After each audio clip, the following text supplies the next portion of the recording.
बहुत दिनों के बाद बीडेड पार्ट्स का एक वीडियो लेकर आई हूँ।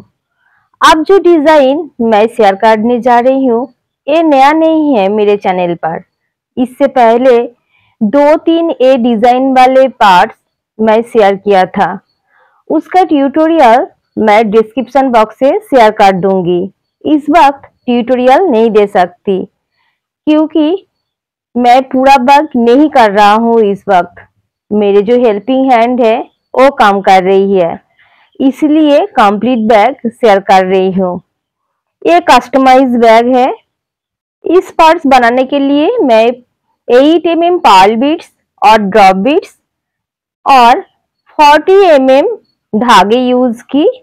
आप चाहे तो 10 mm बीड्स के साथ ये पार्ट्स बना सकते हैं और धागा 50 mm और 60 mm ले सकते। এখন যে ডিজাইনটা আপনাদের দেখাচ্ছি এই ডিজাইনটা নতুন নয় আমার চ্যানেলে।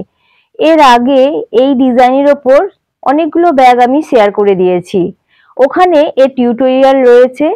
ওই টিউটোরিয়ালের লিংক আমি ডেসক্রিপশন বক্সে শেয়ার করে দেব। এখনই এর টিউটোরিয়াল আমি দিতে পারছি না কারণ পুরো ব্যাগ আমি তৈরি করছি না।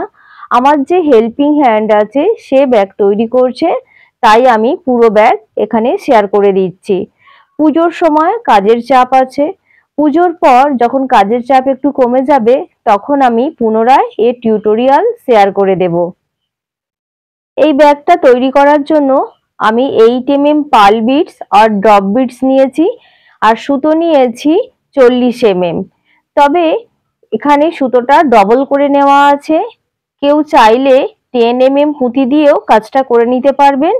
সেখানে সুতোর সাইজ 50 mm বা 60 mm নিয়েও কাজটা করতে পারবেন, সেটা নিজের পছন্দ মতো।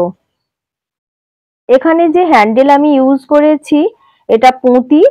আপনারা চাইলে বাজার থেকে রেডিমেড হ্যান্ডেল কিনেও লাগাতে পারেন, তবে পুঁতির হ্যান্ডেল বিভিন্ন ধরনের হয়। এই হ্যান্ডেলটাও এখানে কাস্টমাইজ। আমি এই ধরনের হ্যান্ডেল এর আগেও তৈরি করে দেখিয়েছি। পুঁতি দিয়ে ব্যাগের হ্যান্ডেল তৈরির অনেকগুলো পদ্ধতি আমার চ্যানেলে শেয়ার করা আছে, তাই নতুন বন্ধুদের রিকোয়েস্ট রইল চ্যানেলটা একটু ভিজিট করে দেখার। আর ভালো লাগলে অবশ্যই চ্যানেলটা সাবস্ক্রাইব করে पासे থেকে যাওয়ার। पार्ट्स के साथ साथ मैं कॉटन बीड्स भी बनाती हूँ। एक कॉटन बीड्स ज्यादा से ज्यादा ज्वेलरी मेकिंग के लिए यूज होता है। कॉटन बीड्स घर में बनाना बहुत आसान है। मैं कॉटन बीड्स बनाने का ट्यूटोरियल भी शेयर कर दूंगी, लेकिन पूजा के बाद। আমি পুঁতির ব্যাগের সাথে সাথে সুতোর পুঁতিও তৈরি করি। সুতোর পুঁতি তৈরি করা খুবই সহজ। এগুলো জুয়েলারির ক্ষেত্রেই অনেক বেশি ব্যবহার হয় আর ব্যবহার হয় ঘর সাজানোর কাজে। আমি এর টিউটোরিয়ালও দিয়ে দেব, কিন্তু পুজোর পর। পুজোর মধ্যে আর টিউটোরিয়াল কটন বিডসের আসবে না। একটা প্যাকেটের মধ্যে 100টা করে থাকে। কেউ কেউ এই 100টার মধ্যে মাল্টি কালারও দিয়ে দেয়, সেটা কাস্টমাইজ, সেটা আমিও দিয়ে দেব। আজ এই পর্যন্তই, টাটা।